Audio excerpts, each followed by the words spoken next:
Shalom sobat, semoga sobat semua sehat dan penuh damai sejahtera dari Tuhan kita Yesus Kristus ya.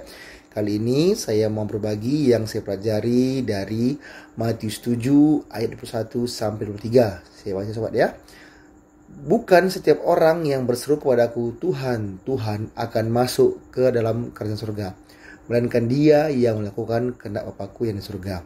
Pada hari terakhir banyak orang akan berseru kepadaku, Tuhan, Tuhan, bukankah kami berbuat demi namamu dan mengusir setan demi namamu dan mengadakan banyak mujizat demi namamu juga? Pada waktu itulah aku akan berterus terang kepada mereka dan berkata, aku tidak pernah mengenal kamu, enyahlah daripadaku, kamu sekalian pembuat kejahatan. Nah, yang perlu dipelajari adalah yang pertama, bukan setiap orang yang berseru Tuhan, Tuhan akan masuk dalam surga. Jadi yang masuk dalam surga apa? Melainkan dia yang melakukan kehendak Bapa yang di surga. Nah, yang perlu kita pelajari apa? Apa kehendak Bapa sobat?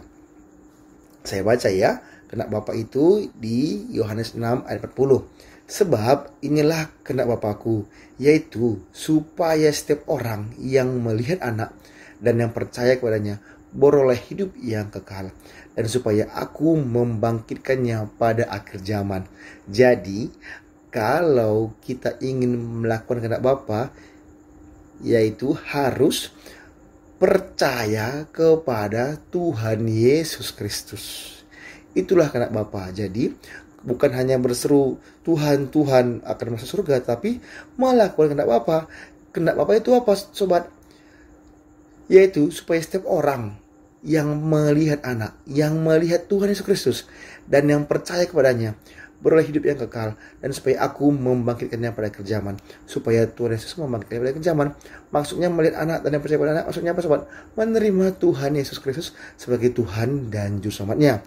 Kita baca supaya lebih paham lagi ya, Yohanes 14 ayat 6-7. Kata Yesus kepadanya, akulah jalan dan kebenaran dan hidup. Tidak ada seorang pun yang datang kepada Bapa kalau tidak melalui aku. Sekiranya kamu mengenal aku, pasti kamu juga mengenal Bapakku. Sekarang ini kamu mengenal dia dan kamu telah melihat dia. Nah, jadi kalau mau masuk surga itu percaya kepada Tuhan Yesus Kristus, di mana Tuhan Yesus Kristus adalah jalan dan kebenaran dan hidup. Tidak ada seorang pun yang sampai kepada Bapa, tidak seorang pun yang bisa ke surga kalau tidak melalui Tuhan Yesus. Makanya dikatakan lagi tadi sobat, sekiranya kamu mengenal aku, pasti kamu juga mengenal Bapakku. Sekarang ini kamu mengenal dia dan kamu telah melihat dia. Jadi kalau kita telah melihat Tuhan Yesus, mengenal Tuhan Yesus Kristus, maka kita juga telah mengenal Bapa. Makanya Tuhan Yesus berkata di Yohanes 10 ayat 30, aku dan Bapa adalah satu. Itu kata Tuhan sobat ya. Aku dan Bapa adalah satu. Makanya tadi katakan tadi, sekiranya kamu mengenal aku, pasti kamu juga mengenal Bapakku. Sekarang ini kamu mengenal dia dan kamu telah melihat dia. Kalau ingin belajar Tuhan Yesus lagi, baca Alkitabnya sobat, supaya lebih paham lagi siapa Tuhan Yesus Kristus. Oke sobat, demikian yang dapat saya sampaikan. Mohon maaf kalau salah kata. Tulis di kolom komentar sobat ya, kalau ada yang kurang jelas. Tuhan memberkati. Shalom.